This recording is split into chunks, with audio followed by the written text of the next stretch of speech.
Welcome back to the Nick Bartlett Show, everybody. This year it's just me, so let's just have some fun with it. I mean, I'm gonna have some other people on eventually, but hey, for today it's just me. And for today's show, I'm actually gonna be giving you some picks on the spread as well as the over/under. I'm gonna be giving you the top four West Coast games this week. Obviously I do my fearless predictions a little bit later in the week, so I probably won't pick too many winners here. Obviously, I do 10 games on the fearless predictions, but for today, I'll give you four with some deep insight. If you don't know me by now, I'm a senior writer at superwestsports.com as well as at oregonsportsnews.com. And if you liked and subscribed, it'd be a pretty sweet thing to do, y'all. Just throwing it out there. It'd be pretty sweet. So the first game I'm going to talk about is going to be dun, dun, dun, dun, dun. It's going to be Utah at UCLA. Utah is favored by 6.5 points. I'm going to give you my pick at the end, so that way you can't just hit and run. And also the over-under is 51.5. So some notes to consider here. Nico Amalia coming in from Tennessee. Obviously, Devin Dampier from New Mexico coming in at quarterback for Utah. So two new quarterbacks. Everyone knows about Nico and UCLA, obviously the real hot pick in the offseason. But not a lot of people know about Devon Dampier. I actually single-handedly watched him beat my Cougars last year. So he's solid in his own right, for sure. Very solid. Utah probably has the advantage on the offense and defensive lines, just knowing Kyle Whittingham. But really, I feel Deshaun Foster, he's a good young coach. I got a lot of faith in him as a young coach. And I just think that Nico's got a little bit more big game experience, but I'll touch on that a little bit later. So some key facts, some key stats, some general information. Whittingham is 9-5 versus UCLA in his tenure with the Utes and is responsible for all of Utah's wins versus the Bruins in program's history. That's so crazy. Utah has won 6 of the last 7 and 7 of the last 9 matchups against UCLA, including 3 of the last 4 at the Rose Bowl. And if you're looking at Utah's captains this year, actually, before we get to the captains, I do believe, and I know this will be in my keynotes, I do believe that UCLA beat Utah last time in 2022, though. So that is important to note. Kyle Whittingham will remember that. Utah's captains, Lander Barton at linebacker, Logan Fano at defensive end, Spencer Fano at offensive lineman, and Jaron Kump at offensive lineman. And yeah, Utah has really just been efficient in their home openers, has won 9 out of its last 10 season openers. The lone loss was the loss against Florida in the Swamp. I believe that's the game where Cam Rising threw the interception late, I'm pretty sure. And this is where the game gets kind of weird. Obviously, you have the transfers of quarterback and maybe a lot of experience, with Nico coming in. But at the same time, UCLA has 57 new names on their roster. 36 transfers and 21 true freshmen, most in over a decade. And essentially at quarterbacks, running back, and defensive backs, not one Bruin has ever started a game. So, yeah, not ever started a game. Could be pretty difficult. The key notes, as I mentioned, last time they played in 2022, UCLA did win. So Kyle Whittingham, Morgan Scalley, the rest of them going to be real pissed. I think it is important to note that Amalia in his first game. When I say that, I'm not the best saying that. I'm gonna knock that one down. But essentially, it's important to consider that in his first, I guess technically his first game, he was thrown into the Citrus Bowl, led Tennessee to a 35-0 victory over Iowa. And that's big stuff. That's big stuff. Iowa defensively might be kind of comparable to Utah. So you're looking at this team here. You're looking at Nico here. He's come in. And obviously, he led Tennessee to the college football playoff last year. We all know that. But in regards to just being thrown into a new situation, he's done it before and he's won. So that's definitely something to consider. Another key factor here, and I think this is really important. And again, I was legit defense, just like Utah. But the final keynote here is that UCLA actually had the 6th ranked rushing defense in the nation last year. And a lot of times Utah can just dominate teams. UCLA, the Bruins holding teams to 96.2 yards on the ground per game. 4 members of UCLA's front 7 actually were selected in the 2025 NFL draft. So these guys are legit. They're fire. They're killing it. And it's important because when you look at a team like Utah, they can, against other teams, 10-yard gash, 9-yard gash, 12-yard gash, game over, game over. And obviously a little bit of this will happen. But say UCLA can't stop them, to like a 2-yard gain, hold them to negative, get one TFL. Then they can stop a drive, stall a drive. And I think this is just noteworthy. Again, I like what Deshaun Foster's doing over there with the Bruins. So I just think they're a little bit better than people may realize. Let's see if we got any final notes. Pretty much the main thing, just really talking about UCLA's run defense. Nico having a bit more experience than Devin Dampier in the big game settings. Again, I love that. Well, I didn't actually love it at the time, for being honest. But Dampier, again, I watched him single-handedly beat my Cougs last year. But from a national perspective, obviously Nico's been the CFP. Well, probably not too many people outside of WSU, New Mexico, were watching that contest. With all due love and respect, with all due love and respect. So, it might be a little bit too much for him in the first game. So with that, you're looking at Utah favored by 6.5 points. I definitely do not think that Utah is going to cover. Do not think that Utah is going to cover the spread. And you're looking at the over/under 51.5. I'm definitely taking the under because it's Morgan Scalley and Kyle Whittingham. They're going to stop people. Like, what do you think? So again, definitely taking the under on that game. Next game I'm going to hop into with my roots at OregonSportsNews.com. I would like to go to Oregon State Cal next, but I know nationally that's probably not it's not the bigger game. I'm going to have to, stick to fact-based journalism here and not let my emotions sway my perception here. So next game we're going to talk about is definitely going to be Colorado versus Georgia Tech. What do we have here? Wow, that always shocks me. They are picking Georgia Tech to win by 4.5 points. This catch me off guard. Weird. Over the line, or the over-under 52.5. So before I get my picks, let's hit the noters. So Dion, again, might be hated, real talk, but he's a winner.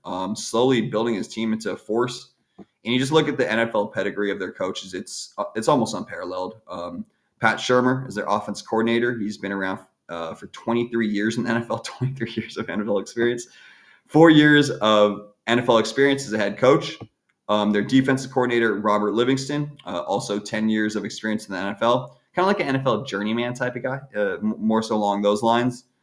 And really, even though you think we'd be talking about Shurmur with his 23 years of experience, for 4 years as a head coach, Livingston's actually the guy making the big change here. Since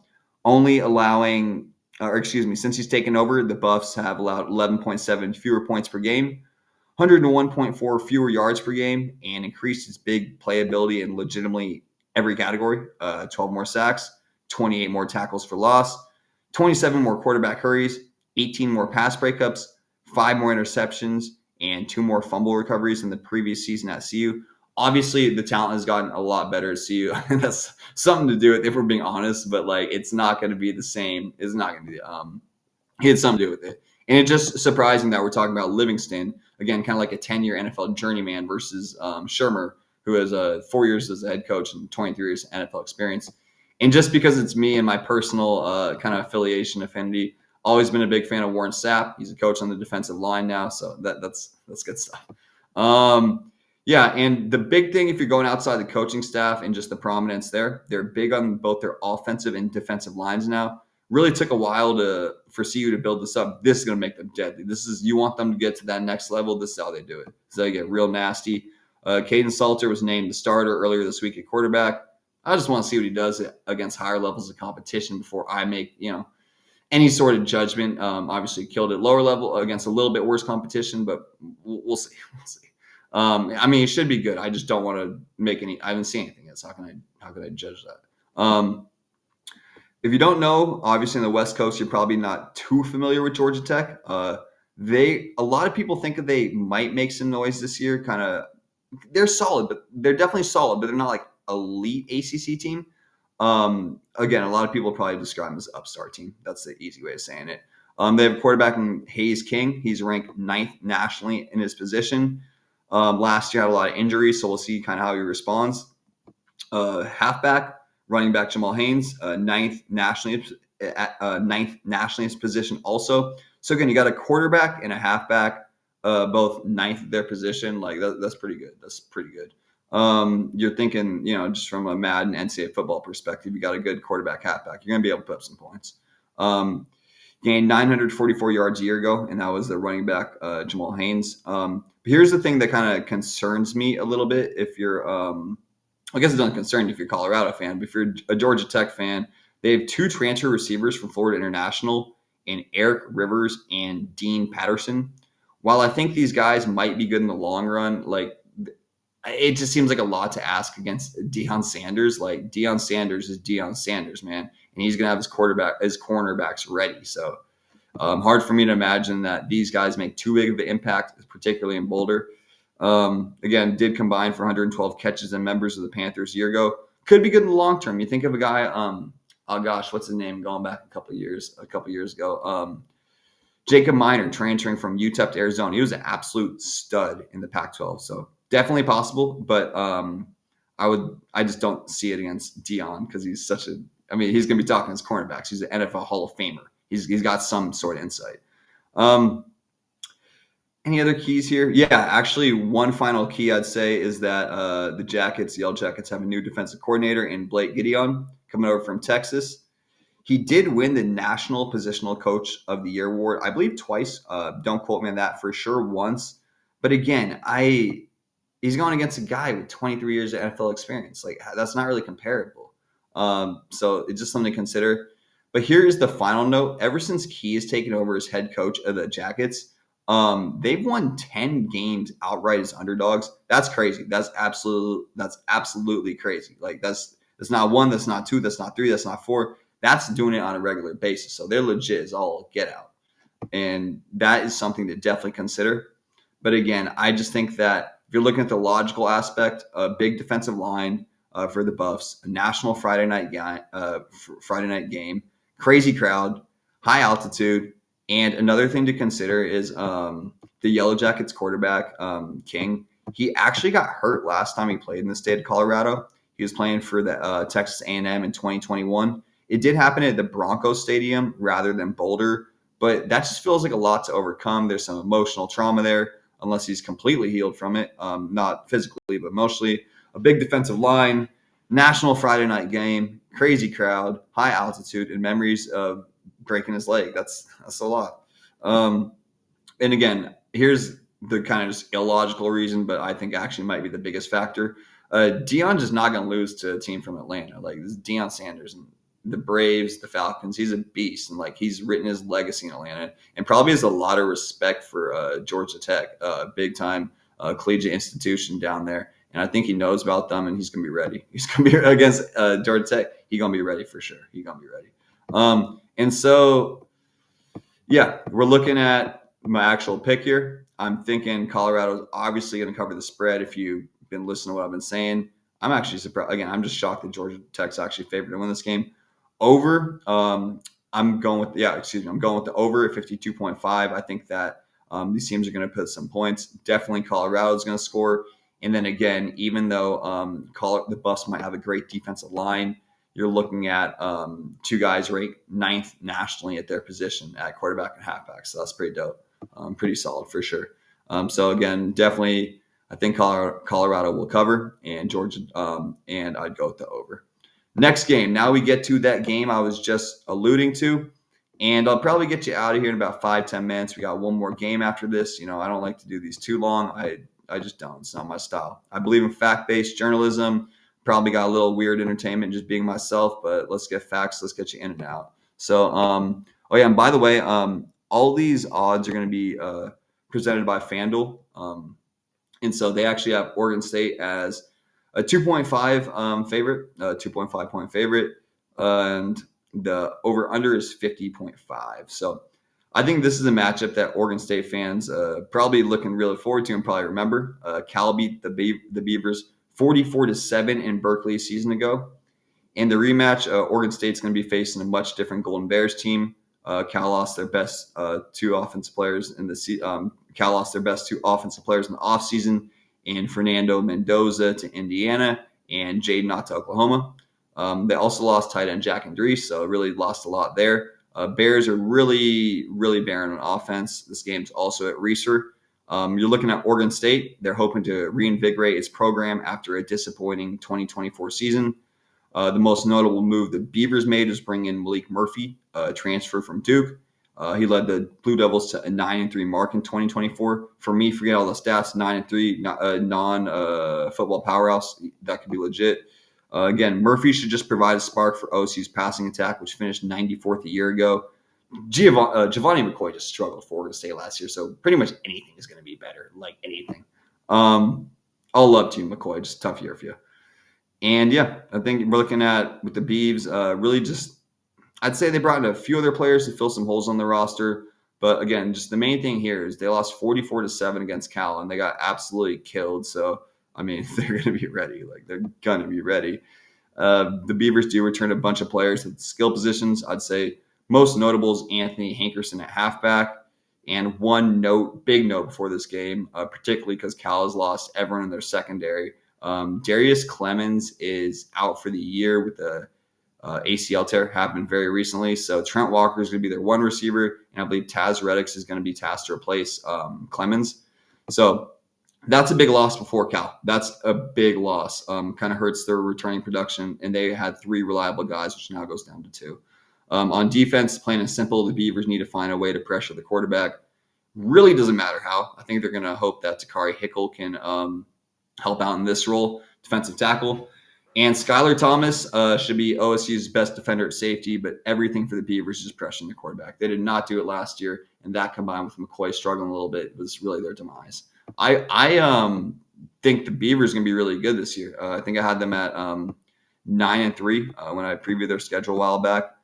See if there's any kind of final notes here before I give them my picks. Nothing too prominent. I'd say just really keeping in mind what happened last year, and that the Beavers are going to be pretty mad, and really that Cal's kind of having a complete. Basically, they're completely revamping their offense under Brian Harsin, and they don't have a lot to do it with. Obviously, people know Jaron Kewe-Sagapaleta. They might have 2 solid receivers to throw to in Tron Gazelle and Jacob De Jesus. I liked him. So to be fair, I did like Jacob De Jesus at UNLV. Really good special teams player. Really good. He's just dangerous. He's a good slot guy. Tron Gazelle, again, returning production there. Jordan King rounds out this group, but nothing too notable. Again, as we talked about, Bears have had to replace their entire secondary. And I guess the player to know on defense is definitely going to be linebacker Cade Ulave, formerly of USC. So those are the final. I threw in a bunch of final notes at you there. I guess I'm a nerd sometimes. I cover Cal, so I wanted to get it all in there, guys, because I'm just that cool. That cool, guys. But seriously, I would pick Oregon State to cover the spread for sure. 2.5 feels a little slim to me. And then over/under, take the over at 50.5, but barely though, just barely. So, and yeah, the final game we're gonna be talking about today is going to be Boise State and USF. And this game is actually really it's a lot better than you probably realize. A lot better, for sure. And so as I mercilessly scroll through my notes, because these guys are at the very bottom, I will get there. You got any filler lines? I could drop a rap lyric. I don't know if it'd be good, but I could try. But now that we're at Boise State at South Florida, the spread the over-under, 62.5, spread 5.5, Boise's favorite. And this game's tough. So they lost Ashton Genty. I wrote my group of 5, best group of 5 teams in the West article a little bit ago. Still got Boise State there. Still got Boise State being, again, the best group of 5 team in the West. But they did lose Ashton Genty, so keep that in mind. The Broncos do return Maddox Madsen at quarterback. He really just fits the Boise State style of winning. They could also have another dominant running back in Sire Gaines. Obviously, I don't think he's going to be Genty, but they do have kind of more of a complimentary group with him with John Brace Dubar and former Fresno State running back Malik Sherrod. I always liked him. So they do have 3 guys, but you're not going to replace a guy like Genty. Star power. You can't replace star power. You just can't. And I hate when people act like you can. They're definitely going to be good. It's Boise. These guys are studs, but star power. And yeah, say Boise State returns a few key pass catchers. They got Matt Lauderback, a tight end, wideout Latrell Caples, and Boise State's offensive line really should destroy souls in the Mountain West. I'm not sure what that means for today, but should destroy souls in the Mountain West. On defense, Boise lost some linebackers. say Andrew Simpson, kind of notable one. They also returned Ty Benefield in the secondary. Benefield was their leading tackler last season, and they also get back a great safety in Zion Washington. So Boise State returns 14 players in total, which is a testament to their culture and really just a problem for everyone else. But do keep in mind, again, USF isn't a pushover. I'm about to break it down. USF's legit. So under Alex Galesh, the Bulls have been pretty solid. They've actually won bowl games each of the past 2 years. But here's what kind of like got me excited about them, and I was like, oh, they could be legit. They went 7-6 last year. Excuse me, they won a bowl game last year with quarterback Bryce Archie. Don't quote me on 7-6, which means they were doing this with the backup quarterback. That's good. That's not guaranteed. That's tough to do. So really good coaching, particularly at the collegiate level, because you might not have depth at the signal caller position like that. They do return Byron Brown this year, and you hop back to 2023. He and Jaden Daniels were the only quarterbacks in the country to pass for more than 3,000 yards and rush for more than 800. So he's good. And a veteran line that's returning 4 starters. They also get a halfback. Let me actually say it one more time. And a veteran line that's returning 4 starters. They also return they get a new halfback from Charlotte, Cartavius Norton, who's kind of a tough tackle, just a physical runner. So you're thinking of these 3 aspects: a good quarterback, tough tackle, and a good offensive line. They could be real legit. And another thing to consider is if you're looking ahead at their schedule, USF still has to play Florida and Miami. So in their region, obviously Boise State may even be better than these teams this year. You never know. The Broncos are always legit. And you're just looking at their region. They're looking ahead to. They're looking like we could beat Boise State. Maybe Florida and Miami are a little tough, even though they're kind of local rivalry type stuff. So you're going to think they're going to want to handle this one versus Boise for sure. You look at them over the last couple of years. They gave some solid efforts against Alabama, kind of in the early season. So again, they're a good team. Just a really tough matchup for Boise State. I think Bronco fans may not really realize what they're walking into here. Really, really good team in South Florida. So the 5.5 spread, we're Boise's favorite. I don't think they're going to cover. I don't know if they're going to win. And at 62.5, take the under. Even though USF should have a good offense, I think that Boise's defense has historically been good. And maybe without Genty, you don't get the Boise State team that scores 37 or 40 points a game, whatever it was last year. But you go back to maybe a more traditional Boise team that wins games.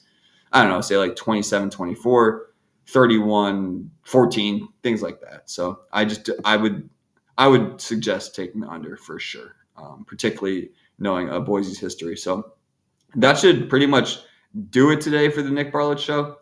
And yeah, guys, think any other games? Nah, not this week. We'll leave it at those 4. I think, again, when we're talking about my fearless predictions later in the week, I'll break down 10 games, and we'll kind of do a little bit deeper dive on maybe some of the games that'll be just not quite as watched. So thank you guys for watching the Nick Bartlett Show as always. It's fun, man, and I appreciate it. I'm excited to be doing this.